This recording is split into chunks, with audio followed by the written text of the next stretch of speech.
close to fever heat. If it had not been for your policeman in their uniform, I would like to meet the father of a son who could dare to bat an eyelid before Jagat Singh, he added, throwing out his chest. All right, Sardar Jagat Singh. We agree you are a big brave man. At least you think so, smiled the sub inspector. You had better get home before dark. Take the Babu Sahib with you. Babu Sahib, you need have no fear. You have the district's bravest man to look after you. Before Jagat Singh could reply to the sub inspector's sarcasm, a constable came in to announce that he had got a thonga. Sat Sri Akal, Inspector Sahib. When Malli comes crying to lodge a report against me, then you will believe that Jagat Singh is not a man of hollow words. The sub inspector laughed. Sat Sri Akal, Jagat Singha. Sat Sri Akal, Iqbal Singh ji. Iqbal walked away without turning back. The Tonga left Chundunagar in the afternoon. It was a long, uneventful journey. This time, Jagga sat on the front seat with the policeman and the driver leaving the rear seat all to Iqbal. No one was in a mood to talk.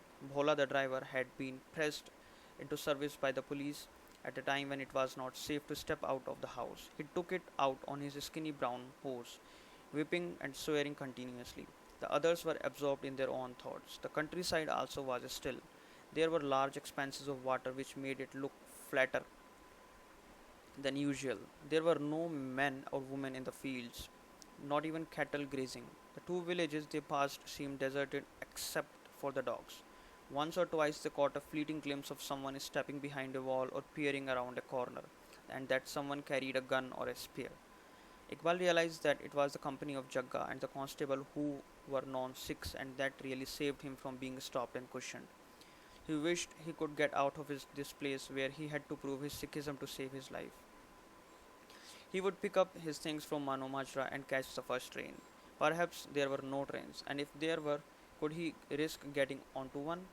He cursed his luck for having a name with Iqbal, and then for being a where on earth except in India would a man's life depend on whether or not his foreskin had been removed.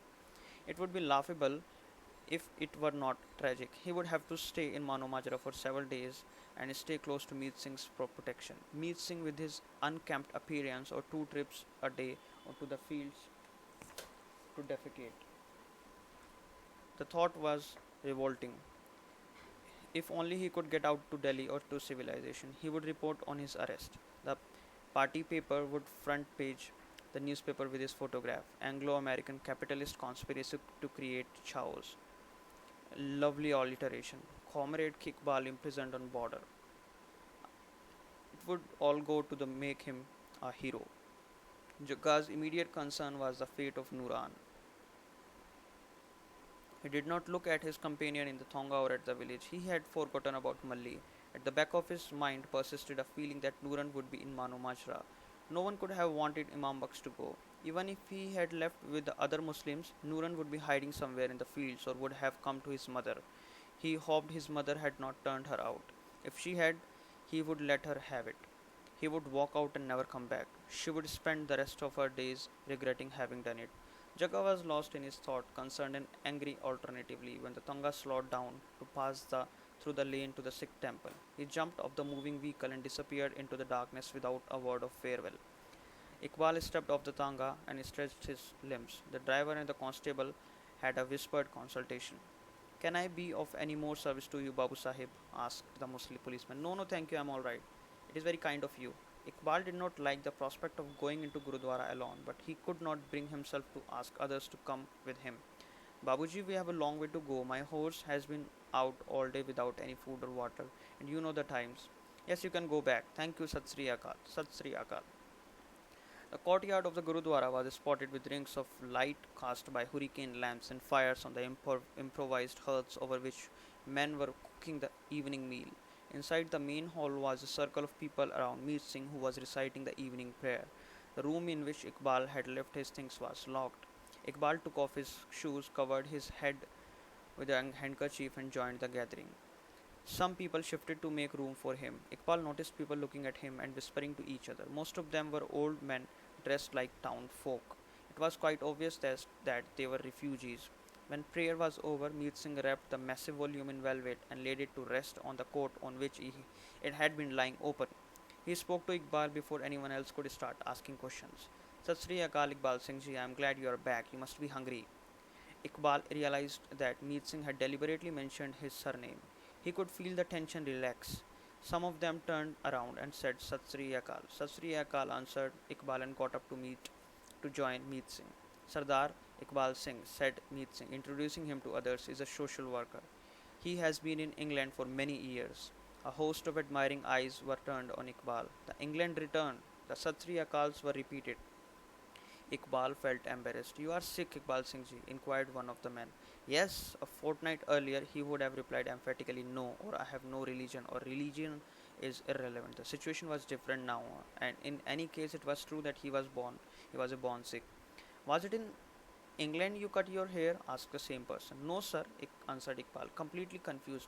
I never grew my hair long. I am just a Sikh without hair, long hair and beard. Your parents must have been unorthodox, said Meet Singh, coming to his aid. The statement allayed suspicion, but it left Iqbal with an uneasy conscience. Meet Singh fumbled with the cord of his shorts and pulled up a bunch of keys dangling at the end. He picked up the hurricane lantern from the stool beside the scriptures and led the way through the courtyard to the room. I kept your thing locked in the room. You can take them. I will get you some food. No, Bhaiji, do not bother. I have enough with me. Tell me what has happened in the village since I left. Who are all these people? The Bhai unlocked the room and lit an oil lamp in the niche. Iqbal opened his kit bag and emptied its content on the charpai. There were several copper gold tins of fish paste, butter and cheese, aluminium fork, knives, spoons, and celluloid cups and saucers. Bhaiji, what has been happening? Asked Iqbal asked again. What has been happening? Ask me what has not been happening. Trains loads of dead people came to Mano Majra. We burned one lot and buried another. The river was flooded with corpses. Muslims were evacuated, and in their place, refugees have come from Pakistan. What more do you want to know? Iqbal wiped a celluloid plate and tumbler with his handkerchief. He fished out his silver hip flask and shook it. It was full. What have you in that silver bottle? Oh, this medicine, faltered Iqbal. This gives me an appetite for food, he added with a smile. And then you take pills to digest it? Iqbal laughed. Yes, and more to make the bowels work. Tell me, was there any killing in the village? No, said the Bhai casually. He was more interested in watching Iqbal inflating the air mattress. But there will be. It is nice sleeping on this. Does everyone in the England does sleep on these? What do you mean there will be killing? Asked, plugging the end of the mattress. All Muslims have left, haven't they? Yes, but they are going to attack the train near the bridge tonight. It is taking Muslims of Chundunagar and Mano Majra to Pakistan. Your pillow is also full of air. Yes, who are they? Not the villagers? I do not know all of them. Some people in uniform came in military cars. They had pistols and guns. The refugees have joined them. So have Malli Badmash and his gang and some villagers. Wouldn't this burst if a heavy person slept on it? Asked Meet Singh, tapping the mattress. I see, said Iqbal, ignoring Meet Singh's question. I see the trick now. That is why people released Malli. Now I suppose Jagga will join them. Too. It is all arranged. He stretched himself on the mattress and tucked the pillow under his armpit. Bhaiji, can't you stop it? They all listen to you. Meet Singh patted and smoothed the air mattress and sat down on the floor. Who listens to an old bhai? There are these are bad times, Iqbal Singh ji, very bad times. There is no faith or religion. All one can do is to crouch in a safe corner till the storm blows over. This would not go for a newly married couple, he added, slapping the mattress affectionately. Iqbal was agitated. You cannot tell this sort of this things happen. Can't you tell them that the people on train are very same people they were addressing as uncles, aunts, brothers and sisters? Meet Singh sighed. He wiped the tear with the scarf on his shoulder. What difference will my telling them make? They know what they are doing. They will kill. If it is a success, they will come to the Gurudwara for Thanksgiving. They will also make offerings to wash away their sins. Bal Singh ji, tell me about yourself. Have you been well? Did they treat you properly at the police station? Yes, yes, I was alright, snapped Iqbal impatiently. Why don't you do something? You must. I have done all I could. My duty is to tell people what is right and what is not. If they insist on doing evil, I ask God to forgive them. I can only pray. The rest is for the people and the magistrate. And for you. Me? Why me? Asked Iqbal with a startled innocence. What have I to do with it? I do not know these people. Why should they listen to a stranger? When you come, you were going to speak to them about something. Why don't you tell them now? Iqbal felt concerned. Bhaiji, when people go about with guns and spears, you can only talk back with guns and spears. If you cannot do that, then it is best to keep out of their way. That is exactly what I say. I thought you, with your European ideas, had some other remedy. Let me get you some hot spinach. I have just cooked it, added Meet Singh, getting up. No, no, Bhaiji, I have all I want in my tins. If I wanted something, I will ask for you for it. I have a little work to do before I eat. Meet Singh put the hurricane lantern on a stool by the bed and went back to the hall. Iqbal put his plate, knife, and fork and tins back into the haversack. He felt a little feverish, the sort of feverishness one feels when one is about to make a declaration of love. It was time for a declaration of something, only he was not sure what it should be. Should he go out, face the mob, and tell them in clear, ringing tones that this was wrong, immoral, walk right up to them with his eyes fixing the armed crowd in a frame, without lynching, without turning like the heroes on the screen who became bigger and bigger as they walk right into the camera, then with dignity fall under a volley of blows and preferably a volley of rifle shots? A cold thrill went down Iqbal's spine. There would be no one to see this supreme act of sacrifice. They would kill him just as they would kill the others. He was not neutral in their eyes. They would just strip him and see, circumcised, therefore Muslim. It would be an utter waste of life. And what would it gain? A few subhuman species were going to slaughter some of their own kind, a mild setback to the annual increase of 4 million. It was not as if you were going to save good people from bad. If the others had the chance, they would. They would do as much. In fact, they were doing so, just a little beyond the river. It was pointless. In a state of chaos, self-preservation is the supreme duty. Iqbal unscrewed the top of his hip flask and poured out a large whiskey in a celluloid tumbler. He gulped it down neat. When bullets fly about, what is the point of sticking out your head and getting shot? The bullet is neutral. It hits the good and or the bad, the important and the insignificant without distinction. If there were people to see the act of self-immolation as on a cinema screen, the sacrifice must be worthwhile. A moral lesson might be conveyed. If all that was likely to happen was that next morning your corpus would be found among thousands of others looking just like them, cropped hair, shaven chin, even circumcised, you would know that you were not a Muslim victim of a massacre. Who would know that you were a Sikh who, with full knowledge of the consequences, had walked into the face of firing a squad to prove that it was important that good should triumph over evil, and good, no, not good, he was irrelevant. Iqbal poured another whiskey. It seemed to sharpen his mind. The point of sacrifice, his thought, is the purpose. For the purpose, it is not enough that a thing is intrinsically good. It must be known to the good. It is not enough only to know within one's self that one is in the right. The satisfaction would be posthumous. This was not the same thing as taking punishment at school to save some friend. In that case, you could feel good and live to enjoy the sacrifice. In this one, you were going to be killed. It would no good to society. Society would never know. Know to yourself. You would be dead. That figure on the screen, facing thousands of people who looked tense and concerned. They were ready to receive the lesson. That was the crux of the whole thing. The doer must do only when the receiver is ready to receive, otherwise, the act is wasted. He filled the glass again. Everything was becoming clearer. If you really believe that things are so rotten that your first duty is to destroy, to wipe the slate clean, then you should not turn green at small acts of destruction. Your duty is to connive with those who make the conflagration, not to turn a moral hosepipe on them, to create such a mighty chaos that all that is rotten like selfishness, intolerance, greed, falsehood, sycophants is drowned in blood if necessary. India is constipated with a lot of humbug. Take religion. For the Hindu, it means little beside caste and cow protection. For Muslims, circumcision and kosher meat. For Sikh, long hair and hatred of the Muslim. For the Christian, Hinduism with the sola topi. For the Parsi, fire worship and feeding vultures.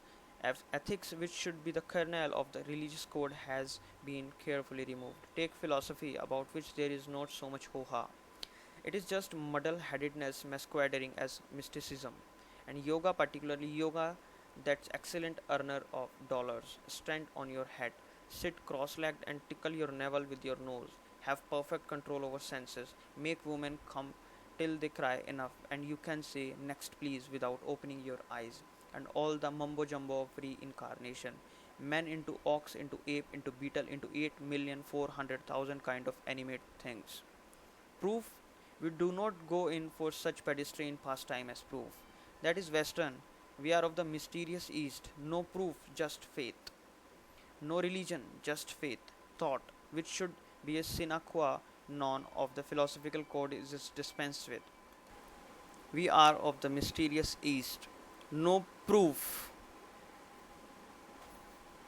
just faith. No reason, just faith. Thought, which should be the sine qua non of the philosophical code, is dispensed with.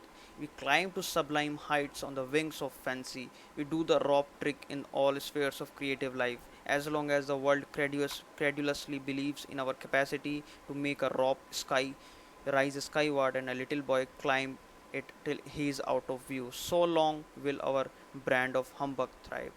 Take art and music. Why has contemporary Indian painting, music, architecture, and sculpture been such a flop? Because it keeps harking back to BC. Harking back would be alright if it did not become a pattern, a dead weight. If it does, then we are in a cul-de-sac of art forms. We explain the unattractiveness by pretending it is esoteric, or we break out altogether like modern Indian music of the films. It is all tango and rumba or samba played on Hawaiian guitars, violins and accordions and clarinets. It is ugly. It must be scrapped like the rest.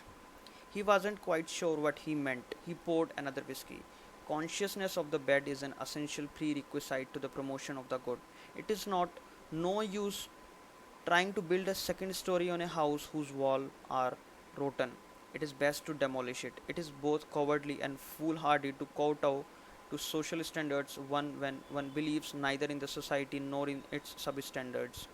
Their courage is your cowardice, their cowardice your courage. It is all a matter of nomenclature. One could say it needs courage to be coward, a conundrum but a quotable one. Make a note of it and have another whiskey. The whiskey was like water, it had no taste. Iqbal shook the flask. He heard a flint splashing. It wasn't empty. Thank God it wasn't empty. If you look at things as they are, he told himself, there does not seem to be a code either of man or of God on which one can pattern one's conduct. Wrong triumphs over right as much as right over wrong. Sometimes its triumphs are greater. What happens ultimately you do not know. In such circumstances, what you can do but cultivate an utter indifference to all values. Nothing matters, nothing whatever. Iqbal fell asleep with the celluloid glass in his hand and the lamp burning on the stool beside him. In the courtyard of the Gurudwara, the fires on the hearths had burned to ashes. A gust of wind occasionally fanned a glowing ember. Lamps had been dimmed. Men, women, and children lay sprawled about on the floor of the main room. Meet Singh was awake. He was sweeping the floor and tidying up the mess. Somebody started banging at the door with his fists. Meet Singh stopped sweeping and went across the courtyard, muttering, "Who is it?" He undid the latch. Jagga stepped inside. In the dark, he looked larger than ever. His figure filled the doorway. "Why, Jagat Singh ji, what business have you here at this hour?" asked Meet Singh. "Bhai," he whispered, "I want the Guru's word. Will you read me a verse?" "I have laid the Granth Sahib to rest for the night," Meet Singh said. "What is it that you want to do?" "It does not matter about that," said Jagga impatiently. He put a heavy hand on Meet Singh's shoulder. "Will you just read a few lines quickly?" Meet Singh led the way, grumbling. "You never came to Gurudwara any other time. Now, when this sculpture is resting and people are asleep, you want me to read the Guru's word? It is not proper. I will read you a piece from the morning prayer." "It does not matter what you read, just read it."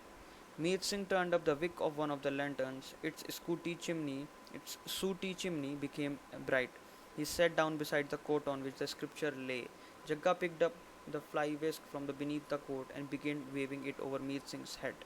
Meet Singh got out a small prayer book, put it on his forehead, and began to read the verse on the page which he happened to have opened to.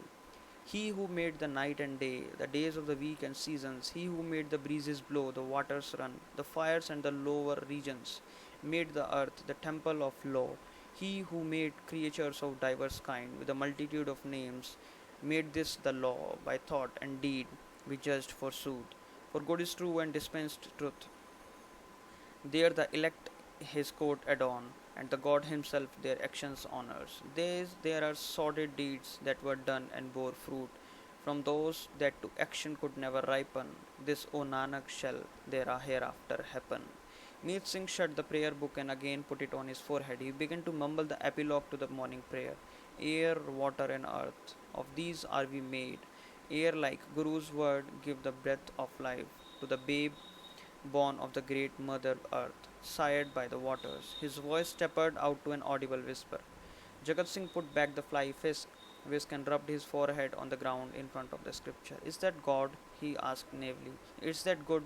He asked naively. All the Guru's word is good, answered Meet Singh solemnly. What does it mean? What have you to do with meaning? It's just the Guru's word. If you are going to do something good, the good Guru will help you. If you are going to do something bad, the Guru will stand in your way. If you persist in doing it, he will punish you till you repent and then forgive you. Yes, what will I do with the meaning? All right, Bhaiji. Sat Sri Akal, Sat Sri Akal. Jagga rubbed his forehead on the ground again and got up. He threaded his way through the sleeping assembly and picked up his shoes. There was a light in one of the rooms. Jagga looked in. He recognized the head with tousled hair on the pillow. Iqbal was sleeping with a silver hip flasking lying on the chest. Sat Sri Akal, Babuji, he said softly. There was no reply. Are you asleep? Do not disturb him, interrupted Meet Singh in a whisper. He is not feeling well. He has been taking medicine to sleep. Acha Bhaiji, you say Sat Sri Akal to him for me. Jagat Singh went out of the Gurudwara. No fool like an old fool. The sentence kept recurring in Hukumchand's mind. He tried to dismiss it, but it came back again and again. No fool like an old fool. It was bad enough for a married man in his 50s to go picking up the woman, to get emotionally involved with a young girl enough to be his daughter and a Muslim prostitute at that. That was too ludicrous. He must be losing his grip on things. He was getting senile and stupid. The feeling of elation which his plan had given him in the morning was gone. Instead, there was one of anxiety, uncertainty, and old age. He had released the Badmash and the social worker without knowing much about them. They probably had no more nerve than he. Some of the leftist social workers were known to be a darling lot. This one, however, was an intellectual, the sort people contemptuously describe as an armchair variety. He would probably do nothing except criticize others for failing to do their duty. The Badmash was a notorious daredevil. He had been in train robberies, car holdups, dacoities, and murders. It was money he was after, or revenge. The only chance of his doing anything was to settle scores with Malli. If Malli had fled when he heard of Jagga's arrival, Jagga would lose interest and might even join the gang in killing and looting the victims of the ambush. His type never risked their necks for women. If Nooran was killed, he would pick up another girl. Hukum Chand was also uneasy about his own role. Was it enough to get others to do the work for him? Magistrates were responsible for maintenance of law and order, but they maintained order with power behind them, not opposing them. Where was the power? What were the people in Delhi doing? Make fine speeches in the assembly? Loudspeakers magnifying their egos, lovely looking foreign women in the visitors' gallery in breathless admiration. He's a great man, this Nehru of yours, Mr. Nehru of yours. I do think he is the greatest man in the world today, and how handsome. Wasn't that a wonderful thing to say? Long ago, we made a tryst with destiny, and now the time comes when we shall redeem our pledge, not wholly or in full measure, but very substantially. Yes, Mr. Prime Minister, you made your tryst. So did many others. There was Hukum Chand's colleague Prem Singh, who went back to fetch his wife's jewellery from Lahore. He made his tryst at Felithi Hotel, where European sahibs used to flirt with each other's wives. It is next door to the Punjab Assembly building, where Pakistani parliamentarian talked democracy and made laws. Prem Singh whiled away time drinking beer and offering it to Englishmen staying in the hotel. Over the private hedge, a dozen heads with fez caps and Pathan turbans waited for him. He drank more beer and forced it on the English friends and on the orchestra. His dates across the hedge waited patiently. The Englishman man drank a lot of beer and whiskey and said Prem Singh was a grand chap. But it was late for dinner, so they said, "Good night, mister. Didn't you catch your name?" "Yes, of course, Mr. Singh. Thank you very much. Mr. Singh, see you again. Nice old walk. Can hold this ring too," they said in the dining room. Even the orchestra had more beer than ever before. "What would you like us to play, sir?" asked Mendoza, the Goan band leader. "It is rather late and we must close down now." Prem Singh did not know the name of any European piece of music. He thought hard. He remembered one of the Englishmen had asked for something which sounded like bananas, bananas. And Prem Singh, "We will have no bananas today." "Yes, sir." Mendoza, Mello, De Silva, De Saram, and Gomes strummed bananas. Prem Singh walked across the lawn to the gate. His dates also moved along to the hedge gate. The Brents saw Prem Singh leave, so they switched on to God Save the King. There was Sundari, the daughter of Hukum Chand's orderly. She had made her tryst with destiny on the road to Gujranwala. She had been married 4 days, and both her arms were covered with red lacquer bangles, and the henna on her palms was still a deep vermilion. She had not yet slept with Mansaram. Their relatives had not left them alone for a minute. She had hardly seen his face through her veil. Now he was taking her to Gujranwala, where he worked as a peon and had a little room of his own in the Sessions Court compound. There would be no relatives, and he would certainly try it. He did not seem particularly keen, sitting in the bus talking loudly to all other passengers. Men often pretend indifference. No one would really believe that she wanted him either. What with the veil across her face and not a word. "Do not take any of the lacquer bangles off. This brings bad luck," her friends said to her. "Let him break them when he makes love to you and mauls you." There were friends had said to her. There were dozens of each of her arms covering with them from wrists to the elbow. She felt them with her fingers. They were hard and brittle. He would have to do a lot of hugging and savaging to break them. She stopped daydreaming as the bus pulled up. There were large stones on the roads, and hundreds of people surrounded them. Everyone was ordered off the bus. Sikhs were just hacked to death. The clean shaven were stripped. Those that were circumcised were forgiven.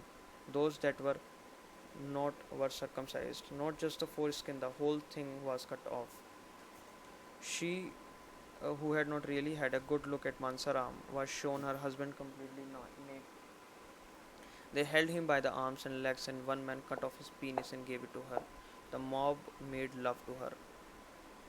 She did not have to off any of her bangles. They were all smashed as she lay in the road, being taken by one man and another and another. That should have brought her a lot of good luck.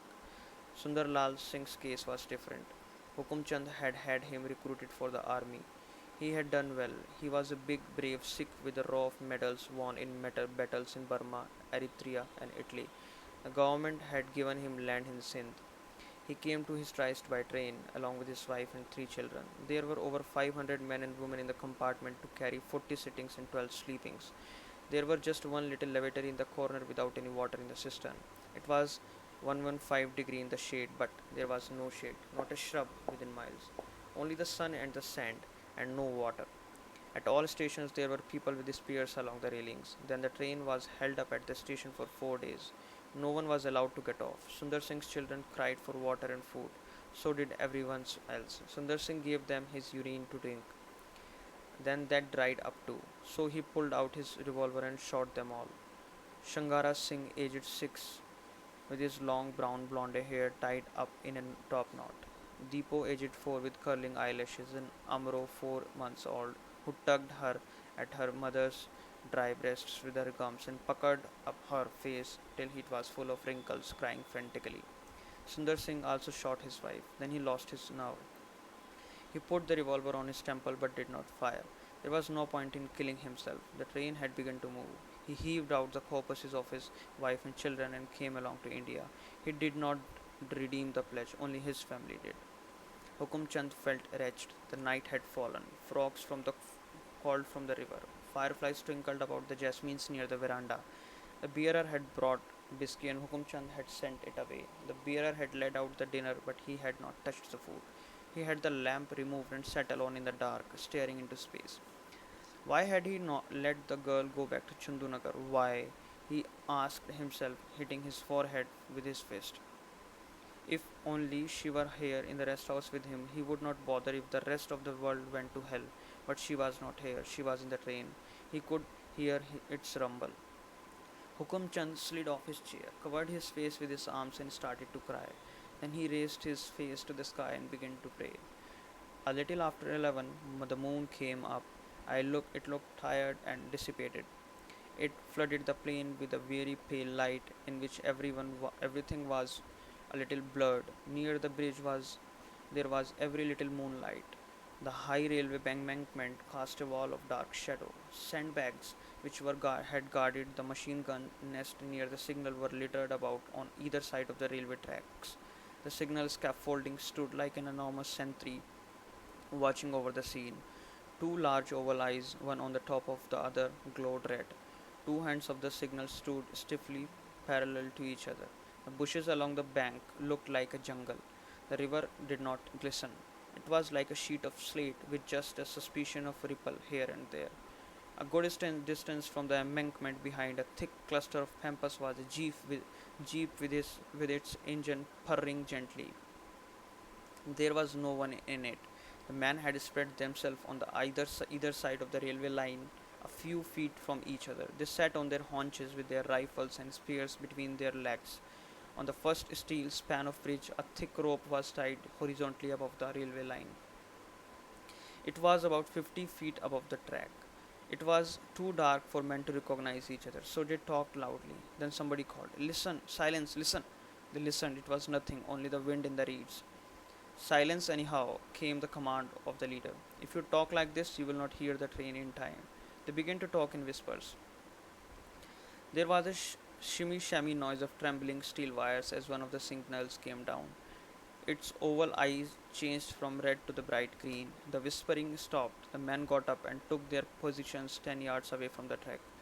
There was a steady rumbling sound punctuated by soft puff puffs. A man ran up to the line and put his ear on the steel rail. "Come back, you fool!" yelled the leader in a hoarse whisper. "It is the train," he announced triumphantly. "Get back!" repeated the leader fiercely. All eyes strained towards the grey space where the rumbling of the train came from. Then they stepped to the rope, stiff as the shaft of the steel. If the train was fast, it might cut many people in two like a knife slicing cucumbers. They shuddered. The long way beyond the station there was a dog of light. It went out and another came up nearer, then another, getting nearer and nearer as the train came on. The man looked at the lights and listened to the sound of the train. No one looked at the bridge anymore. A man started climbing on the steel span. He was noticed only when he had got to the top where the rope was tied. They thought he was testing the knot. He was tugging it. It was well tied. Even if the engine funnel hit it, the hope might snap, but the knot would not give. The man stretched himself on the rope. His feet were near the knot. His hands almost reached the center of the top. He was a big man. The train got closer and closer. The demon form of engine with sparks flying from its funnel came up along the track. Its puffing was drowned in the roar of the train itself. The whole train could be seen clearly against the wan moonlight. From the coal tender to the tail end, there was a solid crust of human beings on the roof. The man was still stretched on the rope. The leader stood up and shouted hysterically, "Come off, you ass, you will be killed. Come off at once." The man turned round towards the voice. He whipped out a small kirpan from his waist and began to slash at the rope. "Who is this? What is he?"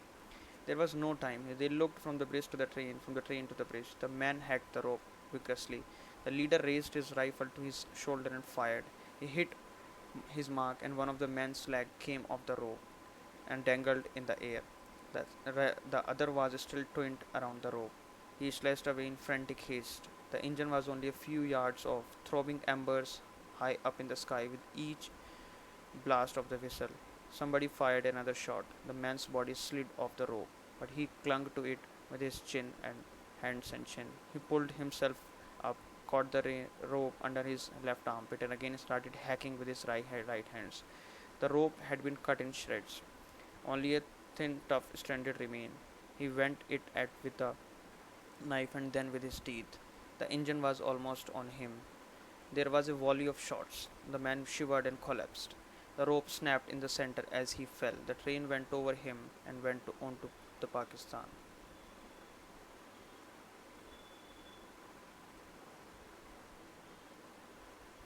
And this is the end. Thank you.